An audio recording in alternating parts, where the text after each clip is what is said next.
नमस्कार, मैं विक्रांत शर्मा। तो आप देख रहे हैं अपना लोकप्रिय TV channel media junction 21 media junction TV. तो आज आपको ले चल उत्तराखंड के लोगों ने क्यों पलायन किया और क्यों उत्तराखंड के लोग अभी भी पलायन कर रहे हैं, इसी को लेकर पर्यावरण दिवस पर उत्तराखंड एकता मंच के संयोजक अनूप बिष्ट ने क्या कहा और कैसे उत्तराखंड के पलायन को रोका जा सकता है, क्योंकि अन्य पहाड़ी राज्यों में इतना पलायन नहीं है। इसी को लेकर उन्होंने क्या कहा, आए सुनते हैं अनूप बिष्ट से।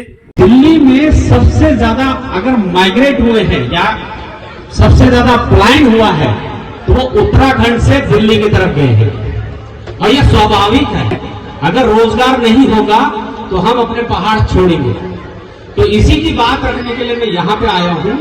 हिमाचल के 43% भूमि पे 5वीं अनुसूची लागू है और हिमाचल के बाकी एरिया में सेक्शन 118 कानून लगा हुआ है, लेकिन उत्तराखंड के लोग के पास कोई कानून नहीं है।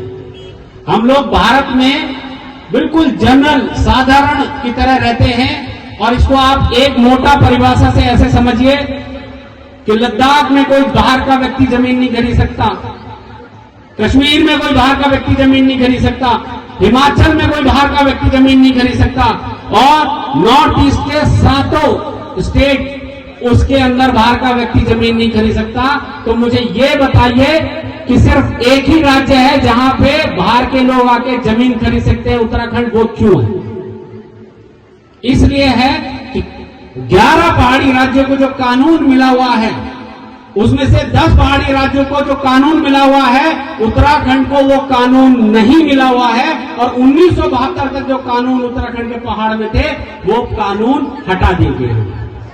संस्कृति का संरक्षण आपको तब होगा जब आप लोग लिस्टेड होंगे, भारत सरकार के संविधान के डॉक्यूमेंट के अंदर आप लोग लिस्टेड होंगे। हम लोग नहीं है, हम सामान्य कैटेगरी में है। इसीलिए तो आप देखिए, हमारा बच्चा थोड़ा बड़ा होता है तो हम उसको श्रीनगर पढ़ने के लिए भेजते हैं, नौकरी के लायक होता है तो हम उसको दिल्ली देहरादून भेज देते हैं। तो मुझे बताइए, ये पहाड़ तो खाली होता हुआ चला जाएगा। इसीलिए इसका एक ही समाधान है कि जो 5वीं अनुसूची उत्तराखंड के पास थी, जो कानून 5th शेड्यूल का उत्तराखंड के पास था, वो हमें वापस दीजिए। अब आप ये समझिए 5th शेड्यूल है क्या? वो ये है कि इस नदी, पहाड़, जंगल के अंदर जितने भी रोजगार हैं वो इस नदी से रेत निकालने का, या इस नदी से पत्थर निकालने का, या इस पहाड़ से सूखे पेड़ काटने का, ये सिर्फ और सिर्फ स्थानीय लोगों को मिलेंगे, मूल निवासियों को मिलेंगे, बाहर के लोगों को नहीं मिलेंगे। ये है प्रावधान। दूसरा, अगर ये पूरा क्षेत्र 5th शेड्यूल के अंदर आता है, पूरा उत्तराखंड और गढ़वाल, यानी गढ़वाल और कुमाऊं, प्लेन नहीं, गढ़वाल और कुमाऊं, तो 50% का प्योर आरक्षण हम पहाड़ियों को मिलेगा और बाकी प्लेन में जितनी जनसंख्या होगी उसके आधार पर उनको मिलेगा। तो 50% का आरक्षण, 7.5% का आरक्षण सेंटर में आ जाएंगे। तो अब आप मुझे बताइए, इतनी सारी नौकरियां अगर होंगी तो हमारा उत्तराखंडी लोग बाहर क्यों जाएगा? श्रीनगर में भी मैं कल आ रहा था, देखा 50 ट्रक वहां से रेत निकाल रहे हैं, वहां से रोडियां निकाल रहे हैं और वो बाहर की कंपनियों को दे रखा है। और बहुत सी जगह ऐसे है कि वो बोलता नहीं, देसी लोग है कि रोजगार करना चम, और जो उत्तराखंडी जो एक बेटी दिल्ली जानो चुप एक विकट समझ ये कानून है। ये जो बच्चे हैं हमारे, ये बेटियां हैं हमारी, ST एक्ट उसी कानून के हाथ में मिलता है।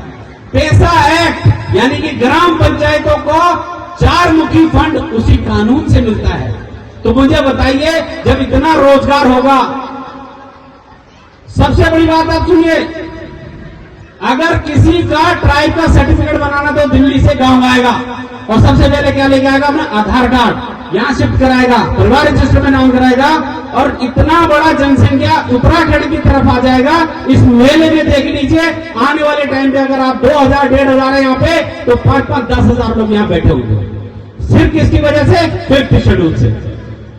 तो बताइए सर, ये कानून हमें चाहिए कि नहीं चाहिए? मुझे बताइए, जोर से बोल दीजिए कि 5th शेड्यूल हमें चाहिए। आपको 5th शेड्यूल, जोर से बोल दीजिए कि 5th शेड्यूल हमें चाहिए। आपको 5th शेड्यूल चाहिए जी? जोर से बोलिए, तभी मैं यहां से जाऊंगा, नहीं तो नहीं जाऊंगा। 5th शेड्यूल का कानून चाहिए। बहुत बहुत धन्यवाद जी।